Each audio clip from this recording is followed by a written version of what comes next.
इनका प्रश्न बहुत ही अच्छा है, मुझे बहुत अच्छा लगा। भजन भी नहीं कर रहे हैं तो हमारी गलती नहीं है। इनका प्रश्न बहुत अच्छा है कि यह जो समाज है, हाँ, और यह पूरा जो अस्तित्व है, यह पूरा अस्तित्व ईश्वरमय है।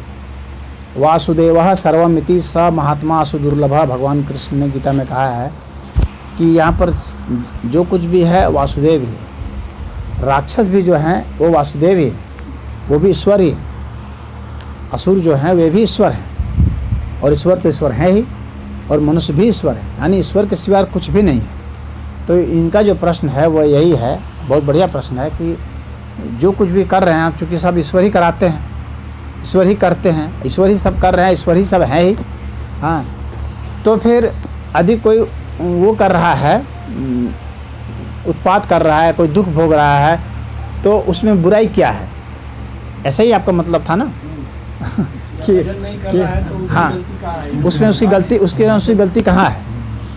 हाँ, तो ये समझ लीजिए कि ये ऐसा है कि ये पूरा अस्तित्व इस तरह का है कि इसमें आपको लिए हर तरह की चीज़ें रख दी गई हैं, हर तरह की चीज़ें हैं यहाँ पर, हर तरह के पदार्थ हैं, आपके दिमाग में हर तरह की सोच है, हर तरह के विचार हैं, सब कुछ यहाँ पर आपको लिए उपलब्ध है।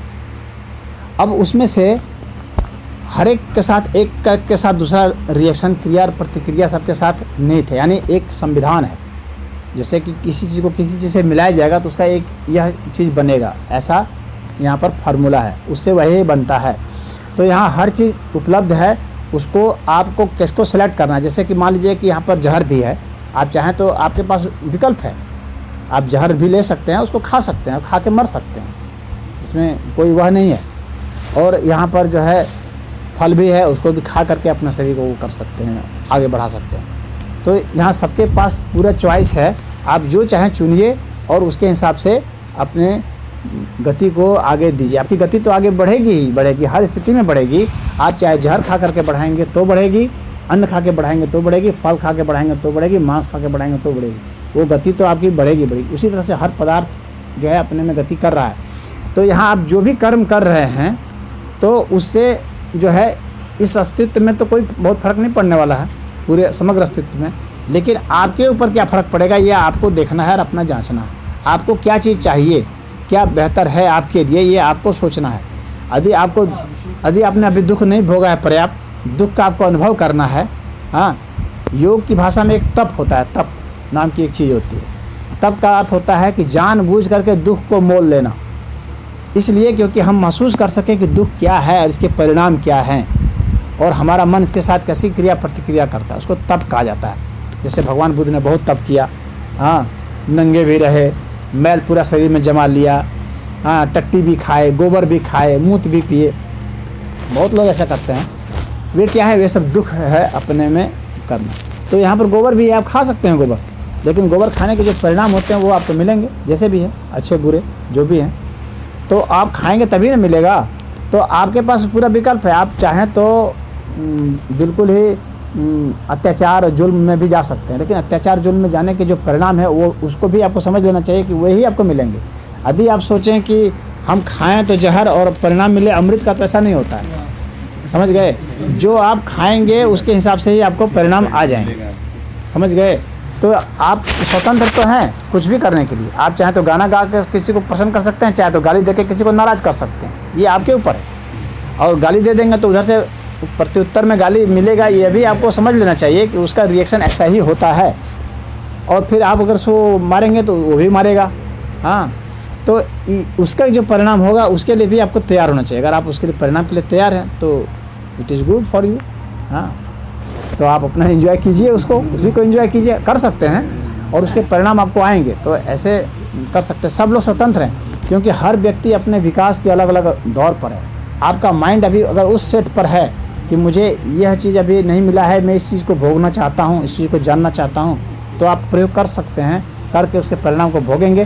फिर आप खुद ही सीख जाएंगे कि मुझे क्या करना चाहिए था और मैंने क्या किया, और अब मुझे क्या करना चाहिए आगे। तो इस तरह से हम लोग चलते रहते हैं, अब सीखते रहते हैं, और इसी को स्वाध्याय कहा जाता है। तो हर व्यक्ति अपने जीवन में, और अगर अलग अलग फिर जब जन्मता है, फिर उसके बाद मरता है, फिर जन्मता है, इस तरह से कई जन्मों में वो सीखता रहता है, और इस तरह से वह अपना एक निचोड़ निकालता रहता है, कि मुझे यह नहीं करना चाहिए था, यह करना चाहिए था, ये मेरे लिए बेहतर होता, यह नहीं करना चाहिए था, यह करना चाहिए था। तो आपको जो भी करना है आप कर रहे हैं और करेंगे ही, लेकिन उसके साथ जो परिणाम है, बुद्धिमान ये होता है जो परिणाम को जानता है। एक व्यक्ति जहर खाया और वो मर गया, आपने देखा कि ये जहर खाया मर गया, हो सकता है कि आप यह सीख लें कि मैं इसको खाऊंगा तो मैं भी मर जाऊंगा, क्योंकि मैं भी मनुष्य हूँ, यह भी मनुष्य है, मेरे में जितनी क्षमता है उतनी क्षमता इसमें भी थी। लेकिन आप यह भी सोच सकते हैं कि नहीं, ये मर गया, मैं थोड़ी मरूंगा, मैं खा के देखता हूँ, क्या पता मैं नहीं मरूँ। हाँ, तो आप प्रयोग कर सकते हैं, आप प्रयोग करेंगे तो हो सकता है आप बच भी जाएं और हो सकता है ना भी बचें, अभी तो आपकी क्षमता पर है। या आप कुछ और प्रयोग कर सकते हैं कि भाई ये ज़्यादा खाया, मैं थोड़ा इसको कम खाऊंगा, हाँ, या थोड़ा और डोज कम कर दूंगा तो मैं नहीं मरूंगा। फिर इन्हें देखूंगा कि इसका स्वाद कैसा है, ये जो जहर है, क्योंकि जहर का स्वाद कैसा होगा, पोटेशियम साइनाइड का स्वाद जानने के लिए कुछ लोगों ने बड़ा प्रयोग किया है कि ये हाँ, भजन जो है अच्छे लोग बता के गए हैं कि ये जहर ये है और ये पोटेशियम साइनाइड जो है वो कैसा लगता है खाने में उसको। तो आप एक्सपेरिमेंट कैसा करना चाहते हैं वो सब है इसमें, इसीलिए इसमें तप भी एक दिया गया, अध्यात्म में एक तप भी दिया गया। तप किस लिए दिया गया है? आप तमाम तरह के, तो कांटों में लोग सोते थे, साधु संत लोग जो हैं बहुत सारे कांटों में सोते थे, क्योंकि वो कष्ट नहीं झेले थे, वो देखना चाहते थे कांटों से जो है जो दर्द हमारे शरीर में आएगा उसका क्या रिएक्शन होता है, मन हमारा कैसा व्यवहार करता है जब कील चुभती है तब। तो ठीक है, एक तो कील है कि कोई आपका शत्रु चुभा रहा है, एक आप अपने को खुद चुभा रहे हैं तो जब अपने को खुद चुभाएंगे शरीर को तो पेन होगा, दर्द होगा, तो शरीर कैसा व्यवहार करेगा, आपका मन कैसा व्यवहार करेगा, आप उसमें खुद अनुभूत करेंगे। आप आज़ाद हैं, तो आप शत्रुता मोल लेकर के भी ऐसा कर सकते हैं। किसी से शत्रुता मोल ले लिए, आप अपने गोली नहीं मार सकते हैं, शत्रुता मोल ले लीजिए, कोई दूसरा गोली मार देगा, आपको गोली खाने का अनुभव होगा कि गोली शत्रु जब मारता है तो कैसा लगता है, शत्रु जब डंडा मारता है कैसा, आप कर सकते हैं, आप फ्री हैं। इतनी आज़ादी जो है अस्तित्व ने हम लोग को प्रदान किया, ईश्वर ने हमें इतनी आज़ादी दी है कि है प्रदान। समाधि में कैसे जाया जाए? आपका प्रश्न जो है साधना संबंधित है, तो साधना संबंधित जो जिज्ञासा है उसको हम लोग साधना सत्र में हल करेंगे। हाँ, तो समाधि में जाने की प्रक्रियाएं हैं। यहाँ हम लोग ध्यान साधना भी, अभी आज अगर आप सुबह आए होते तो यहाँ सुबह जो है हम लोग ध्यान साधना करा रहे थे, हर रविवार को यहाँ पर होता है। तो यदि आपकी वो इच्छा है शनिवार की शाम तो को आ जाइए, रविवार को आप आइए उसको सीखिए। और उसमें जो है ध्यान कैसे लगाते हैं, समाधि में कैसे जाते हैं, तो वह आपको प्रक्रिया पूरी बताई जाएगी। संडे को हाँ, और आप उसमें प्रवेश हो सकते हैं, बिल्कुल हो सकते हैं, और कोई बहुत डिफ़िकल्ट भी नहीं है, हाँ, लेकिन बहुत आसान भी नहीं है, ये दोनों ही बातें हैं। लेकिन इतना ज़रूर है कि आप जो है वो थोड़े से अभ्यास से, और चूँकि आपने समाधि के विषय में पूछा, जाहिर सी बात है कि आपके मन में कुछ ना कुछ तो उसके प्रति उत्सुकता है, जिज्ञासा है, तो इसका मतलब है कि आपका माइंड जो है उसके लिए आप चाह रहा है, आपके माइंड की वह पुकार है।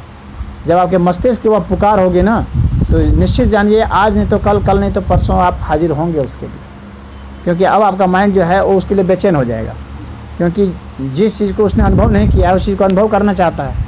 तो अनुभव करना चाहता है तो, और आप उसको आप कुछ भी देंगे तो वो लेना नहीं चाहेगा, वो कहेगा कि हमको बहका रहे हो, बहला रहे हो, फुसला रहे हो। मैं इससे फुसलाने वाला नहीं हूँ, वो बराबर डिमांड करेगा कि हमको और बेहतर चीज़ चाहिए, मैं उसके योग्य हूँ, हाँ, मुझे इन छोटी छोटी चीज़ों से मत बहकाओ। हिम्मत यही जुटाना है कि हम इस बैरियर जो है ना तमाम, तो वो आपका दिमाग जो है वो अब उसमें आ गया है, अन्यथा आप में वो प्रश्न ही नहीं आता, आपके दिमाग में वो प्रश्न नहीं आता। तो प्रश्न आया है तो उसका फिर जो है दिमाग स्वयं ही रास्ता निकालेगा, कहीं ना कहीं रास्ता निकालेगा। समाधि का अर्थ होता है जब हमारी जो प्रज्ञा है, जो धी है, वह समभाव में हो जाए। तो हम समभाव में कैसे हो जाएं? सुख में, दुख में, हाँ, दर्द में, आनंद में कैसे हम स्थिर रहें, ना हमको दर्द सताए ना आनंद, ना हम दर्द से प्रभावित हो ना आनंद। तो वैसी जब स्थिति हमारी होगी, और किसी भी वस्तु का हम साक्षात करें उसके मूलभूत स्वरूप में। एक हम वस्तु को देखते हैं, जैसे हम पानी को देख रहे हैं तो उसको सिर्फ हम पानी के निगाह से देख रहे हैं, लेकिन क्या पानी सिर्फ पानी है? एक सवाल ये उठेगा कि पानी क्या सिर्फ पानी है? पता चला पानी तो गैस से बना हुआ है ना, हाइड्रोजन ऑक्सीजन से बना हुआ है ना, तो पानी सिर्फ पानी नहीं है। लेकिन उसको देखने के लिए जो दिमाग की जो ताकत होती है वो आपको वहाँ पर मिलेगा, उसी को साक्षात करना होता है। सब वस्तुओं को अलग ढंग से साक्षात करना पड़ेगा कि मिट्टी सिर्फ मिट्टी नहीं है, मिट्टी में इतने इतने तत्व हैं, आपको उसका अनुसंधान करना पड़ेगा। विद्युत सिर्फ विद्युत नहीं है, तो यहाँ जो चीज़ भी है तो वो जो जितनी आपको दिख जाती है वो इतनी भर नहीं होती है। आप उतने भर नहीं जितने कि आप दिख रहे हैं। आप शीशे के सामने जितने खड़े हो जा रहे हैं दिख रहे हैं, या लोगों की आंखों के सामने आप जितने दिख रहे हैं आप उतने भर ही नहीं हैं। आप और भी बहुत ज़्यादा कुछ हैं जो कि आप नहीं जानते हैं। आप जितने ज़्यादा हैं उनमें से एक ही हिस्सा जो है जो आप हैं वो दिख रहे हैं, बस इतना जान लीजिए। आप जितना हैं उनमें से एक हिस्सा आप दिख रहे हैं और बाकी आप अनंत हिस्सा जो है आप नहीं दिख रहे हैं। उसी तरह से मिट्टी जो है उसका एक हिस्सा दिख रही है मिट्टी के रूप में जो हम लोग जान रहे हैं, बाकी उसके अनंत हिस्से जो है हम लोग को अभी नहीं दिख रहे हैं। लेकिन वही जब साक्षात करेंगे तो फिर अनंत हिस्से का जो है खुलासा होना शुरू हो जाएगा। तो समाधि में वह स्थिति आएगी तो जितने भी तत्व हैं उसका अन्वेषण जो है उसमें अपने आप होने लगता है। आपका माइंड साधारण सी बातों से राज्य नहीं होने लगेगा कि यह जो पर्दा है सिर्फ ये पर्दा ही है, बस नहीं है। ये तो सूत भी तो है, सूत जो है तो उसमें सेल्यूलोज भी तो है। अब उसमें आप जब दिमाग आपका शोध करने लगेगा ना तो बहुत चीज़ शोध करेगा कि वो। और किसी का कोई हाँ, हम संजीव भैया से हमारा प्रश्न नहीं है। हम ही सोच रहे हैं कि यहाँ पर ना जो विसपना वाला सत्र है जो हम बाहर जाते हैं करने के लिए, अगर यहाँ सुविधा हो जाए तो बहुत हुआ है 17 भी हुआ है 3 दिन का यहाँ पे विपस्सना नहीं मैंने एक साधना का अच्छा। कोर्स यहाँ वो भी 3 दिन के लिए हुआ था 16, 17, 18 उसमें विपस्सना भी था एक। विपस्सना भी हुआ था। उसका डेट वगैरह हम लोग तो हमने हाँ, अब वो एक्चुअली उसमें अभी कर रहे हैं उसको थोड़ा एक चीज़ उसमें क्या है थोड़ा प्रोफेशनल ढंग से कि 3 दिन जैसे रहना हो रहा है जी, किसी भी व्यक्ति का या 7 दिन रहना होगा तो चूँकि गुरु जी बहुत ही वैज्ञानिक ढंग से कराते हैं तो उसी तरह की औषधियाँ दी जाती हैं, उसी तरह की चीज़ें, तो उसमें कुछ खर्च भी आ रहा है। कुछ थोड़ा सा तो मान लीजिए 1-2 बार तो हमने अपने से कर लिया, लेकिन ये है कि आगे तो कुछ कंट्रीब्यूशन से ही हो सकता है कि वो कैसे। एक आदमी के ऊपर एक दिन में करीब औसतन जो है 1000-1500 के आसपास खर्च उसमें बैठ रहा है, ऐसा अनुमान है हमारा। तो उतना करीब बैठ रहा है तो प्रतिदिन 3 दिन का सत्र है। तो मुसलमान लोग जो है अपने बच्चों को बाइबल के अपने धर्म के बारे में बताते हैं, मगर हिंदू धर्म में ऐसा क्यों नहीं है कि लोग रामायण के बारे में बताते हैं? रामायण घर घर नहीं, ऐसा क्यों है? ऐसी बात नहीं है कि नहीं बताते हैं, ये नहीं है। सोचते रामायण अभी ऐसा है कि इसके घर रामायण वो है, बात ऐसा ठीक तो है। सोचने बहुत कमी है हम लोग के अंदर। देखिए ऐसा है ना कि धर्म हुआ दिमाग है जिसमें धर्म का स्वरूप जो वहाँ पर है और यहाँ पर है उसमें थोड़ा सा फ़र्क है। फ़र्क क्या मैं बतलाता हूँ यह कि यहाँ पर जो है ना यहाँ आपको आज़ादी दी गई है, यहाँ पर धर्म को थोपा नहीं गया है, यहाँ पर धर्म विकसित हुआ है न कि आरोपित हुआ है। वहाँ पर आरोपित हुआ है, विकसित नहीं हुआ है। वहाँ पर थोपा गया है। वहाँ पर जितने लोग हैं जो मुस्लिम अनुयायी हैं उनके, वे जो है उनके विकास के लिए वे लोग नहीं सोचे हैं कि उनकी बुद्धि विकसित हो जाए, कि वे अच्छे आदमी बन जाए, ऐसा नहीं है। उसको एक संसाधन के रूप में लिए हैं, एक उसको हथियार के रूप में लिए हैं कि जिससे कि उसका मैं उपयोग कर सकूं। जैसे नेता लोग जो हैं वो अपने अनुयायियों को लेते हैं इनका उपयोग के लिए, और उस उपयोग में ही अगर उनका कुछ मिल जाता है तो मिल जाता है। नेताओं के लूटने से जो बच जाता है वो जनता को मिल जाता है। उनके जो मौलाना तौलाना जो कुछ भी हैं या पहले जो मोहम्मद थे और जो लोग थे खलीफा लोग, उन लोगों के लूटने से जो बच जाता था वो उनको मिलता था, और उनको लूटने की आज़ादी दे रखी थी अपने स्तर पर कि तुम लोग जहाँ दूसरे का जो है उन लोग का लूट लो, हाँ, जो गैर मुस्लिम है उनका लूट लो। आप कुरान पढ़ेंगे, कुरान पढ़े हैं यदि आप तो जानते होंगे, अगर नहीं पढ़े हैं तो पढ़ेंगे तो आपको पता चलेगा कि उसमें स्पष्ट वर्णन है कि दूसरे का तुम छीन लो, लूट लो, और अगर उसमें कोई बाधा आती है तो उसको तुम मार सकते हो, कत्ल कर सकते हो। तो ये व्यवस्था है। तो वहाँ पर जो है उनको एक बेहतर इंसान बनाने के लिए वहाँ पर प्रयास नहीं है। वहाँ पर प्रयास है कि उसको एक संसाधन जैसा बनाने के लिए, और इसलिए वहाँ पर वैसे ग्रंथों को वहाँ पढ़ाया जा रहा है और आरोपित करके पढ़ाया जा रहा है, क्योंकि ब्रेन वॉश करने के लिए ज़रूरी है कि हम आरोपित करें, उसको इस तरह से मजबूर कर दें कि उसको पढ़े और माने और उसके हिसाब से जिए और करे।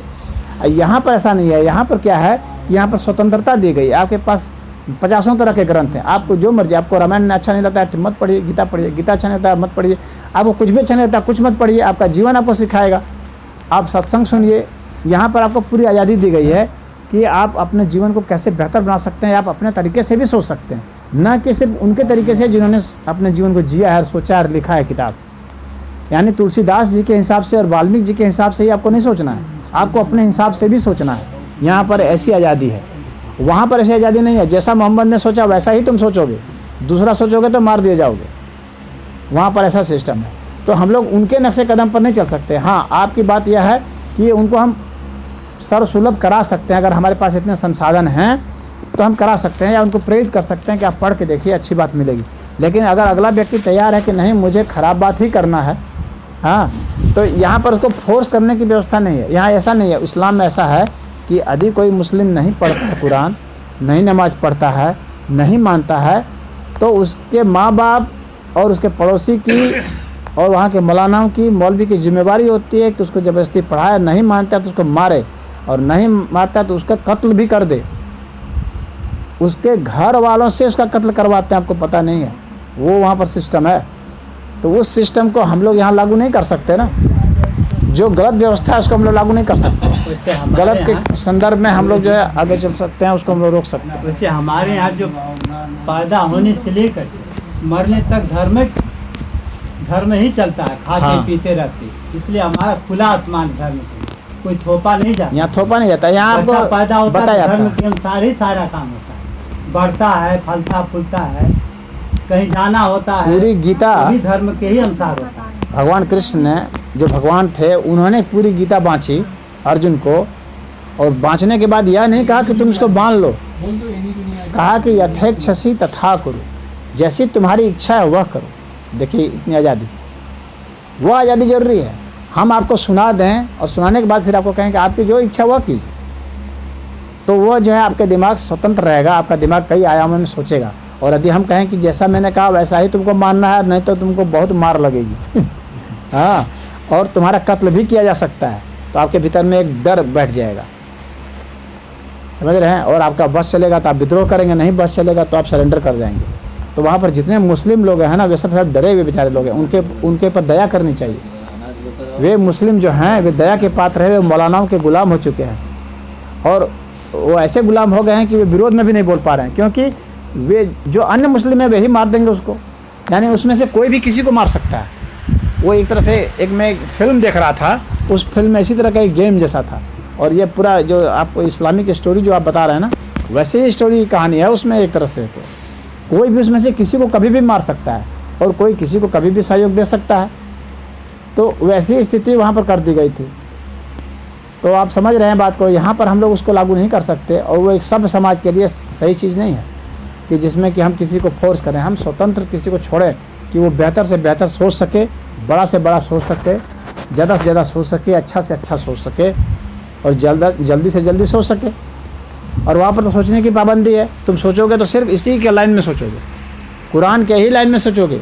आज तक इस इस्लामिक हिस्ट्री ने एक भी ऐसा व्यक्ति पैदा नहीं किया जो कि उस लाइन से अलग होकर के सोच के वहाँ जिंदा रह सके, अच्छा से सम्मानजनक स्थिति में जिंदा रह सके मुस्लिम समाज में, एक मुस्लिम होकर के। ऐसा उनके इतिहास में कहीं वर्णन नहीं मिलता है। अगर तस्लीमा नसरीन ने कुछ सोचा और कुछ बोला तो उसको जूते पड़े, भागना पड़ा, उसको जान बचाने के लिए दूसरे देश में भागना पड़ा, शरण लेना पड़ा। सलमान रश्दी ने कहा तो उसको जान बचाने के लिए भागना पड़ा। यानी उसमें जो बोलेगा वो मारा जाएगा, समझ रहे हैं। तो सभ्यतापूर्वक वहाँ, सम्मानपूर्वक वहाँ नहीं जी सकता, अपने दिमाग को स्वतंत्र रूप से वहाँ पर रख करके विचार करके ऐसा नहीं कर सकता। उसको उसी लाइन में सोचना है, विचार करना है। तो वह हम लोग जो है मानसिक गुलाम हम लोग नहीं पैदा करना चाहते। हम लोग का जो देश है ना, तो यहाँ वेद ने कहा है आनुभद्रारी तवहा यंतु विश्वतः, ज्ञान को सभी दिशाओं से आने दो।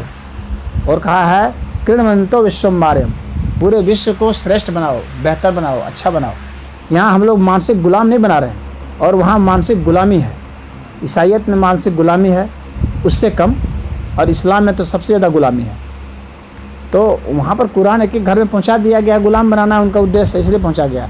हम लोग का क्या दायित्व है? हम लोग का दायित्व है कि हम लोग इसकी आलोचना करें, सत्संग पहुंचा। और हम लोग जो है, हम लोग मुसलमानों को भी बताएं कि तुम लोग को चाहिए कि अपने उस गुलामी से मुक्ति पाओ, तुम लोग स्वतंत्र रूप से प्रकट करो।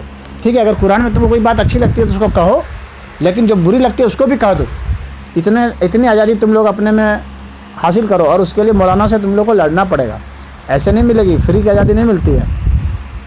कोई दूसरा आज़ादी ला के तुमको नहीं देगा, तुमको खुद करना पड़ेगा। और ऐसे ऐसे कुछ मुस्लिम लोग हैं, अभी यूट्यूब में कुछ वीडियो आ रहे हैं, जैसे कि हारिस सुल्तान का है, एक्स स्पार्टकस का है, और गालिब कमाल का है, मैं उन लोग का सुनता हूँ, वो सब मुस्लिम है लेकिन चेहरा छिपा के रहते हैं। हारिस सुल्तान भाग गया हुआ ऑस्ट्रेलिया, वहाँ से बोलता है, तो वो सब